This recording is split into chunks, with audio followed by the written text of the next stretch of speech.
مولاي صل وسلم دائما أبدا. بسم الله الرحمن الرحيم. الحمد لله رب العالمين. الصلاة والسلام على رسوله الكريم وآله الطيبين الطاهرين ولعنة الله على أعدائهم أجمعين. ناظرین محترم، السلام علیکم. سب سے پہلے میں آپ تمام حضرات کی جانب سے نمائندگی کرتے ہوئے شہادت امام محمد تقی علیہ السلام کی تسلیت اور تعزیت وارث غم امام زمانہ عجل اللہ تعالی فرجہ الشریف میں پیش کرتا ہوں، اور اس کے بعد آپ تمام حضرات کی خدمت میں بھی تعزیت و تسلیت عرض کرتا ہوں. حضرات، آج کی اس مختصر گفتگو میں چاہتا ہوں کہ اس امام علی ہمام سے متعلق چند عرائض آپ کی خدمت میں رکھوں. جیسا کہ نام ہی سے آگاہ ہے، آپ کا نام نامی محمد ہے، امام محمد تقی علیہ السلام. نام محمد ہے. معصومین علیہ السلام میں آپ تیسرے محمد ہیں. پہلے محمد خود محمد مصطفیٰ رسول خدا صلی اللہ علیہ وآلہ وسلم ہیں. دوسرے محمد پانچویں امام امام محمد باقر علیہ السلام ہیں. تیسرے محمد آپ ہیں، نویں امام امام محمد تقی علیہ السلام. ایک اور محمد ہے، آخری محمد، یعنی آخری امام امام زمانہ عجل اللہ تعالی فرجہ الشریف کا نام بھی یہی ہے، مگر آپ کو اس نام سے پکارنے کے لیے منع کیا گیا ہے. حضرات، آپ کا نام تو محمد ہے اور لقب بہت ہے، مرتضی اور بھی اس طرح کے، لیکن جو مشہور لقب دو ہیں. ایک تقی، جو آپ کے نام سے ہمیشہ پیوستہ ہے، امام محمد تقی علیہ السلام. یہ تقی جو ہے ان کا آپ کا مشہور لقب ہے. دوسرا لقب جواد ہے، اسی لیے آپ کو امام جواد بھی کہتے ہیں یا جواد الائمہ بھی کہتے ہیں. یہ مشہور لقب ہے. آپ کی کنیت، جیسا کہ آپ حضرات جانتے ہیں، کنیت یعنی عرب کے زمانے میں کسی بھی فرد کو نام سے بلانا مناسب نہیں سمجھتے تو اس کے بڑے بیٹے کے نام سے پکارتے تھے، فلاں کے باپ. تو لہٰذا آپ کو ابو جعفر کہا جاتا ہے، اس لیے کہ آپ کے فرزند جعفر تھے. تو ابو جعفر آپ کی کنیت ہے. البتہ امام محمد باقر علیہ السلام کی کنیت بھی ابو جعفر ہے، کیونکہ آپ امام جعفر الصادق علیہ السلام کے پدر بزرگوار ہیں. لہٰذا آپ کو ابو جعفر ثانی بھی کہا جاتا ہے، دوسرے ابو جعفر. والد گرامی امام علی رضا علیہ السلام ہے، آٹھویں امام. اور ماں کا نام سبیکہ ہے یا خیزران یا خیزران، یہ دو نام ہیں. بعض نے ریحانہ بھی کہا ہے. آپ ایک باعظمت باطہارت خاتون تھی. رسول اسلام کی ایک زوجہ ہے جن کا نام ماریہ خبتیہ، یہ ان کی نسل سے ہیں، جناب سبیکہ. تو عزیزان محترم، یہ ہے آپ کے والدہ، والد اور آپ کی تاریخ پیدائش. امام صلاۃ والسلام کی پیدائش جو ہوئی وہ مشہور جو ہے وہ 10 رجب ہے. البتہ بعض روایتیں ملتی ہیں جن میں ذکر ہے کہ آپ کی ولادت ماہ رمضان کے تاریخ میں ہوئی، اور تاریخیں بھی مختلف ہے. لیکن جو مشہور ہے، بنابر مشہور، وہ ہے 10 رجب. 10 رجب اور آپ کی ولادت کا سن ہے 195 ہجری، یعنی 195 ہجری. جس وقت امام علی رضا علیہ السلام کی شہادت واقع ہوتی ہے، اس وقت آپ کی عمر 8 سال سے کم تھی، یعنی 7 سال کچھ مہینے، اس لیے کہ امام علی رضا علیہ السلام کی شہادت 203 ہجری میں ہوتی ہے۔ 200 ہجری میں جب خراسان میں امام علی رضا علیہ السلام کی شہادت واقع ہوتی ہے، اس وقت آپ 8 سال سے کم عمر کے بچہ تھے، مدینے میں تھے۔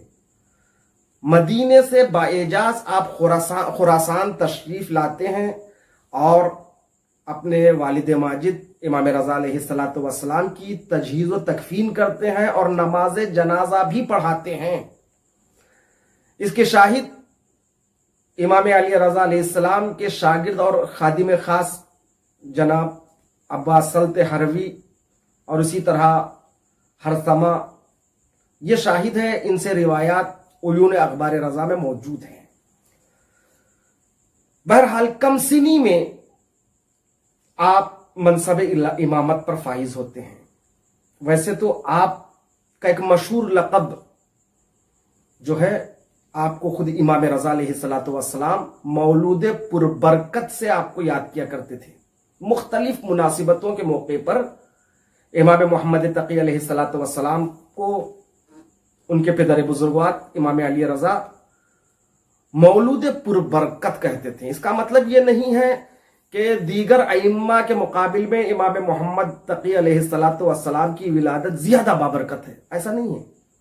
تمام ائمہ کی ولادت پربرکت ہے، لیکن امام علی رضا علیہ السلام خصوصی طور پر اپنے فرزند امام محمد تقی علیہ السلام کو مولود پربرکت کے نام سے یاد کرتے تھے۔ اس کی کئی وجہ ہو سکتی ہے، مگر مورخین نے، تاریخ نویسوں نے جو وجہ بتائی ہے وہ یہ ہے کہ چونکہ امام علی رضا علیہ السلام 47 سال کے 47 ایئرز کے ہو گئے، ان کی کوئی اولاد نہیں تھی، تو بہت سے لوگ ان کی امامت میں، یعنی 8ویں امام کی امامت میں شک کرتے تھے، یہ امام نہیں ہو سکتے، کیونکہ رسول کی حدیث ہے کہ امام حسین علیہ السلام کی نسل میں 9 امام ہوں گے، تو ابھی تو یہ 9 امام نہیں ہوئے ہیں، تو ان کے بعد بھی امامت کا سلسلہ جاری ہوگا تو انہی سے ہوگا، یہ لاولد ہے، لاولد جب ہے تو یہ امام نہیں ہے، لہٰذا امام علی رضا علیہ السلام کی امامت میں بہت سے لوگ شک کرتے تھے۔ اور اسی طرح ایک فرقہ بھی الگ ہو گیا ہے، فرقہ واقفیہ، جنہوں نے 7ویں امام تک امام مانا، اس کے بعد امام علی رضا کو امام نہیں مانا، 7ویں امام سے دوسروں کو پھر وہ امام مانتے رہے۔ اس کی اور بھی وجہ ہے، سیاسی وجہ، کیونکہ امام کاظم علیہ السلام کے جو وکیل تھے، جن کے پاس خمس کا پیسہ تھا، امام علی رضا نے اس سے طلب کر لیا، تو وکیل کی نیت خراب ہو گئی تھی، واپس نہیں دینا چاہتے تھے، لہٰذا انہوں نے کہہ دیا میں آپ کو کیوں دوں، آپ امام نہیں ہیں۔ تو اس میں جو واقفیہ فرقے کا جو رئیس ہے ابن قیامہ، جس کا نام ہے ابن قیامہ واسطی، تو یہ ان کا رئیس ہے۔ جب امام رضا علیہ السلام کو 47 سال کی عمر میں امام محمد تقی علیہ السلام متولد ہوتے ہیں، اس وقت جو واقفیہ فرقے میں بہت سے لوگ چلے گئے تھے، وہ واپس دوبارہ امام رضا علیہ السلام کی امامت کو مانتے ہیں۔ البتہ بہت سے لوگ اس کے بعد بھی انکار کرتے رہے، حتیٰ یہ الزام بھی امام رضا پر لگایا کہ امام محمد تقی نعوذ باللہ من ذالک امام رضا کی اولاد نہیں ہے۔ اس کا ایک تفصیلی واقعہ موجود ہے، مجھے یہاں ذکر کرنا مقصود نہیں ہے۔ تو بہرحال جب امام محمد تقی علیہ السلام کی ولادت ہوتی ہے سن 195 ہجری میں، تو شیعوں کے درمیان میں یہ خوشی کی لہر دوڑتی ہے، کیونکہ امام رضا علیہ السلام کی امامت پر نکتہ چینی ہوتی رہی، ان پر الزام لگایا جا رہا تھا کہ وہ امام نہیں ہے، لہٰذا شیعوں میں ایک خوشی کی لہر دوڑتی ہے۔ خود امام رضا علیہ السلام بہت خوش ہوتے ہیں، کیونکہ بہرحال نسل امامت انہیں سے آگے بڑھنے والی ہے۔ تو عزیزان محترم، 8 سال کی عمر میں، یعنی 7 سال کچھ مہینے کی عمر میں جب والد گرامی کی شہادت ہوتی ہے خراسان میں، تو مدینے میں آپ منصب امامت پر فائز ہوتے ہیں۔ یہ پہلا مرحلہ تھا جہاں اس کم سنی میں کسی امام کو منصب امامت کی ذمہ داری کو سنبھالنا پڑا۔ یہ پہلے امام ہے جو اس قدر کم سینی میں امامت کا بوجھ یعنی بار امامت کو سنبھالا. اس لیے عزیزان محترم لوگ یہ بھی شک کرتے رہے کہ کیا یہ امام ہو سکتے ہیں اتنے چھوٹے. حتیٰ شیعوں میں جن کے ایمان کمزور تھے وہ بھی شک کرنے لگے. تفصیلی واقعات ہے, میٹنگز ہوتے ہیں, پوچھتے ہیں کہ کیا یہ امام ہو سکتے ہیں. یہاں تک کہ بہت سے لوگ حج کرنے کے لیے مکہ آتے ہیں, مکہ آنے کے بعد مدینہ آتے ہیں, مدینہ آ کے امام سے سوالات کرتے ہیں. امام سے پہلے ان کی ملاقات امام کے چچا عبداللہ سے ہوتی ہے, عبداللہ ابن موسیٰ بن جعفر سے. تو وہ سوالات کے جوابات صحیح دے نہیں پاتے ہیں. تو پھر ان کی ملاقات 8 سالہ اس فرزند امام سے یعنی امام محمد تقی علیہ السلام سے ہوتی ہے. انہوں نے مشکل سے مشکل ترین سوالوں کا جواب دیا. یہاں تک کہ اس میں ایک شخص تھا, وہ کہتا ہے کہ میرے دل میں یہ تمنا تھی کہ میں امام علیہ السلام سے یہ عرض کروں, آقا میرے لیے دعا کیجئے کہ مجھے ایک فرزند, ایک بیٹا نصیب ہو, بیٹا پیدا ہو. تو عزیزان محترم جیسے ہی اس کے سوالات ختم ہوتے ہیں امام اس کی جانب متوجہ ہو کے کہتے ہیں جا تجھے بیٹا پیدا ہونے والا ہے, اس کا نام احمد رکھنا. تو یہ ہے امام کا علم غیب. تو عزیزان محترم 8 سال کا بچہ کیسے امام ہو سکتا ہے, یہ بہت سے لوگوں کے ذہن میں یہ سوال تھا. تو عزیزان محترم قرآن اس کی دلیل فراہم کرتا ہے. منصب الہی ہے امامت, کوئی دنیاوی عہدہ نہیں ہے کہ جس کے لیے بڑا ہونا ضروری ہے, کچھ سیکھنا ضروری ہے, دنیا کو دیکھنا ضروری ہے, دنیا کا تجربہ کرنا ضروری ہے. یہ دنیاوی منصبوں کے لیے. الہی منصب ہے. جب خدا کسی کو منصب دیتا ہے تو پھر جس کو منصب دیتا ہے وہ بچہ یا بڑا کوئی فرق نہیں پڑتا, کیونکہ پروردگار عالم اس کو لائق بنا دیتا ہے. اور قرآن کریم کی آیت گواہ ہے جہاں پر پروردگار عالم اعلان کر رہا ہے جناب یحییٰ کے لیے. سورہ مبارک مریم آیت نمبر 12 پروردگار عالم اعلان کر رہا ہے یا یحییٰ خذ الکتاب بقوۃ وآتیناہ الحکم. اے یحییٰ کتاب کو مضبوطی سے پکڑو اور ہم نے انہیں بچپنے میں نبوت عطا کی. حکم سے مراد یہاں پر مفسرین نے کہا نبوت, یعنی پروردگار عالم جناب یحییٰ کے تعلق سے کہہ رہا ہے کہ میں نے انہیں بچپنے میں نبوت عطا کی ہے. تو قرآن میں موجود ہے نبوت کا منصب جب پروردگار عالم جناب یحییٰ کو بچپنے میں دے سکتا ہے تو کیا امامت کا منصب امام محمد تقی علیہ السلام کو بچپنے میں عطا نہیں کر سکتا. اور دوسری آیت اسی سورے میں آیت نمبر 30 جناب عیسیٰ علیہ السلام جب جناب مریم سے عیسیٰ بغیر باپ کے متولد ہوتے ہیں, لوگوں نے شک کیا تو وہاں پر یہ کہا اس بچے سے پوچھ لو. انہوں نے کہا کیا بچہ بھی جواب دے گا. قرآن کی آیت وہاں پر قالا جناب عیسیٰ نے کہا, اس بچے نے کہا انی عبداللہ, میں اللہ کا بندہ ہوں, وآتانی الکتاب, میں کتاب لے کر آیا ہوں, وجعلنی نبیا, اور اللہ نے مجھے نبی قرار دیا ہے. یعنی جب منصب الہی گہوارے کا بچہ, جھولے میں جھولتا ہوا بچہ جناب عیسیٰ نبی بن سکتے ہیں تو کیا 8 سال کی عمر میں جناب امام محمد تقی علیہ السلام منصب امامت پر فائز نہیں ہو سکتے. پہلی بات تو یہ اللہ کا خدا ہے. تو عزیزان محترم یہ وہ دلیلیں ہیں جو امام کی امامت کے لیے. حتیٰ خود امام رضا علیہ السلام نے اپنی مختلف نشستوں میں یہ کہا ہے, خراسان سے نکلتے ہوئے بھی, یعنی مدینے سے خراسان کے لیے نکلتے وقت بھی کہا کہ میں جا رہا ہوں, واپس لوٹ کر نہیں آؤں گا, میرے بعد تم محمد کی پیروی کرو, میرے بعد یہ محمد امام ہے. تو اس طرح امام علی رضا علیہ السلام نے مختلف موقع پر خود امام ہوتے ہوئے اپنے بعد والے امام کی نشاندہی کی ہے, ان کے لیے وصیت کی ہے. تو عزیزان محترم آپ نے اپنے دور میں دو خلفائے بلی عباسی کے زمانے کو دیکھا, ایک مامون رشید اور دوسرا معتصم جو مامون کا بھائی ہے. ان دونوں کی حکومتوں کو آپ نے دیکھا.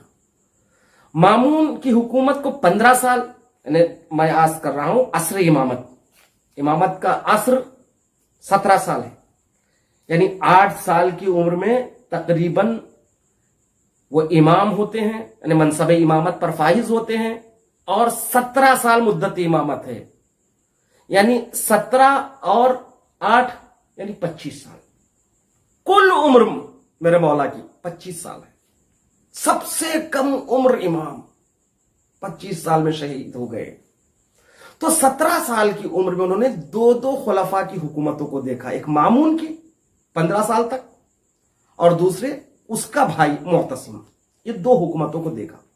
مامون عباسی، مامون رشید، جس وقت امام علی رضا علیہ السلام کی شہادت واقع ہوتی ہے، اس کے بعد وہ خراسان کو ترک کر کے بغداد چلا جاتا ہے.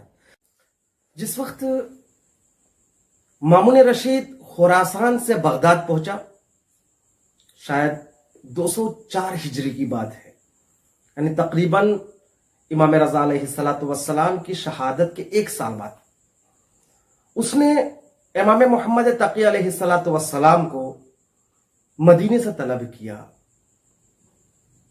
مدینے سے امام محمد تقی علیہ السلام بغداد پہنچتے ہیں. بغداد پہنچنے کے بعد ظاہر سی بات ہے کہ اس نے کیوں طلب کیا، اس کی وجہ کیا ہے. وہ جانتا ہے کہ امام رضا علیہ السلام کے بعد امام اگر کوئی ہے تو وہ امام محمد تقی ہے، اور وہ یہ بھی جانتا ہے کہ کم سن ضرور ہے مگر منصب امامت پر فائز ہادی خدا، چاہے وہ کم سن ہی کیوں نہ ہو، وہ امام ہے. لہذا جس طرح امام رضا علیہ السلام کو اس نے خراسان بلایا جن دلیلوں کی بنا پر، جن وجہوں سے، اسی طرح امام محمد تقی علیہ السلام کو بھی بغداد بلاتا ہے. لیکن دونوں میں فرق ہے. جب امام علی رضا علیہ السلام کو خراسان طلب کیا تو ان کو ولی عہد بنایا. ولی عہد کا مطلب میرے بعد تم بادشاہ ہو. امام مجبور ہو کر اس عہدے کو قبول کیا. اس کی ایک تفصیل ہے. یہاں پر اس نے کوئی عہدہ نہیں دیا، مگر اپنی بیٹی ام الفضل کی شادی امام محمد تقی علیہ السلام سے کرنے کا اعلان کر دیتا ہے. ظاہر سی بات ہے، مامون رشید خلیفہ کی بیٹی، اور وہ بھی امام محمد تقی علیہ السلام سے جو ابھی چھوٹے ہیں. خاندان کے لوگ مخالف ہو جاتے ہیں مامون کے، لیکن بہت شاطر تھا مامون. کیوں اس نے ایسا کیا؟ اس کی کئی وجوہات ہیں. دیکھیے، وہ چاہتا تھا کہ امام رضا علیہ السلام کا قاتل میں نہیں ہوں، یہ ثابت کروانا چاہتا تھا کہ لوگ تاکہ آپس میں گفتگو کریں. بھائی اگر مامون رشید قاتل تھا تو پھر مامون رشید امام علی رضا علیہ السلام کے فرزند سے اپنی بیٹی کا عقد کیوں کروا رہا ہے؟ جو قتل کا دھبا اس پر لگا تھا اس کو دور کرنا چاہتا تھا. اس قتل کی بنیاد پر جو علوی، جو امام کے چاہنے والے اس کے خلاف انقلاب لانے کی سوچ رہے تھے، شورش برپا کرنا چاہتے تھے، ان کو بھی ٹھنڈا کرنا تھا کہ دیکھو جو کیا، بہرحال ابھی تو امام کے بیٹے سے اپنی بیٹی کی شادی کر دیا، شاید یہ خبر غلط ہو. اس کے علاوہ اور بھی سازش ہے. وہ چاہتا تھا کہ اپنی بیٹی کو امام کے گھر میں رکھ کے، امام کے گھر میں کون آ رہا ہے، کون کیا پوچھ رہا ہے، وہاں کے حالات کیا ہے، پوری جاسوسی کروائے. بلکہ بیٹی کو جاسوس بنا کر امام کے گھر بھیجنا چاہتا ہے. یہ بھی ایک وجہ ہے. اور ایک وجہ یہ بھی ہے کہ اگر میری بیٹی سے امام کا بیٹا پیدا ہو تو شاید وہ امام بن جائے اور میں امام کا نانا بن جاؤں گا. لیکن جس طرح امام حسن کی زوجہ جعدہ کو اللہ نے کوئی اولاد نصیب نہیں کیا، اسی طرح ام الفضل کو بھی کوئی اولاد عطا نہیں کیا. اسی طرح رسول کی ازواج بھی ہیں. تو عزیزان محترم، تو یہ شادی ایک سیاسی اور سازشی شادی تھی. لوگوں نے اعتراض کیا، مامون سے کہا کہ خاندان کے کسی نامور سے اپنی بیٹی کی شادی کرو، یہ امام علی رضا علیہ السلام کے فرزند سے کیوں شادی کروا رہے ہو؟ تو اس نے ایک محفل سجایا،